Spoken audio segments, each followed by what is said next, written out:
नमस्कार, मी मनीषा जयप्रकाश. आपण पाहत आहात लोकसंदेश न्यूज. पाहूया आजच्या सविस्तर घडामोडी.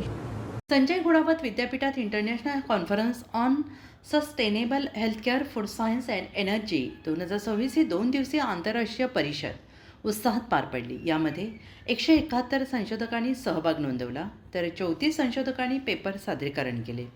School of pharmaceutical sciences, school of sciences आणि स्कूल ऑफ लाईफ सायन्सेस यांच्या संयुक्त विद्यमाने या परिषदेचे आयोजन करण्यात आले. परिषदेसाठी फार्मसी, आरोग्य, संलग्न विज्ञान, अप्लाइड, नॅनो मटेरियल्स तसेच लाईफ सायन्सेस या 3 प्रमुख विषयांअंतर्गत पदवी आणि पदव्युत्तर विद्यार्थी, संशोधक, प्राध्यापक तसेच उद्योग क्षेत्रातील तज्ज्ञांचा सहभाग होता.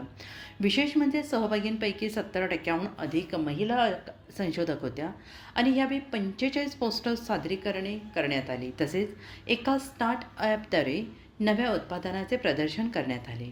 परिषदेच्या उद्घाटनाप्रसंगी कुलगुरू डॉक्टर उद्धव भोसले आणि विश्वस्त विनायक भोसले यांनी मार्गदर्शन केले. यावेळी परिषद स्मरणिकेचे प्रकाशन करण्यात आले आणि प्रायोजकांचा सन्मान करण्यात आला.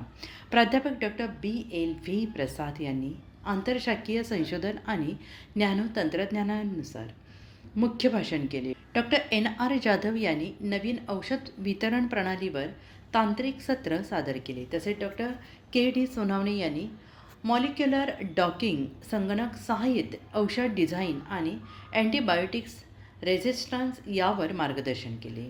ही परिषद शाश्वत विकासासाठी संशोधन आणि नवकल्पनांना चालना देणारी शैक्षणिक, औद्योगिक क्षेत्रातील नवसंशोधकांना मार्गदर्शन ठरली.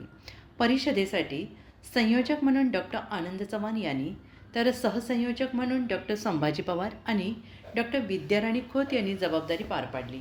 याबद्दल अध्यक्ष संजय घोडावत यांनी सगळ्यांचे अभिनंदन केले.